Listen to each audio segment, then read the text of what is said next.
diri na gyud mahitabo ang highlight no. Oy, kubag lang sa...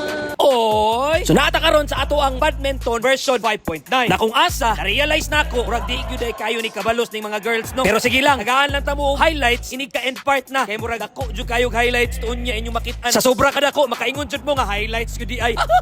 Pero dili pud na basta-basta amo ang mga girls diri sa tops. Kay mo karingga pud na. Pero halipat lang gyud sila og mga drop shots. Sir Ron, maingon lang pud nako nga consistency is the key gyud para sa imuhang improvement in terms magdula kag badminton. Sige kag dula, ma-enhance jud nimo yung skills in terms of kana nga sports. So kani nga dula, wala gyud niloy anay ni. Basta kay mo smash lang gyud ko, smash lang gyud. Pasensya lang gyud sa maigo, pero kabalo man pud sila mo dipinsa no. Kay di pud ni basta-basta ning mga bayhana. So mao to no, kanina pag intro, ingon ko nga nay highlight. So, diri na gyud mahitabo ang highlight no.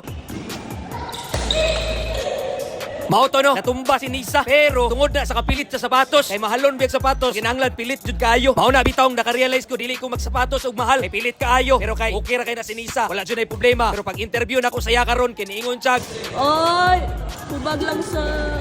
ay manang bibi oy. Pero sige lang, padayon lang gyapon ang dula. Mubalos gyud sila, score sila sakto. Pero ang problema kay mo sugot ba mig makabalos sila, di ba? Siyempre, wala ni Loilo ni wala may gentleman aning dula. Pero nakabalos-balos pud sila no maayo pud jud ning mga bayhanan ni. So before matapos ang video, a big shout out sa akong mga kauban, Joy, Nisa, Sharon, diri lang ta kutob. God bless ug amping kanunay. Oy.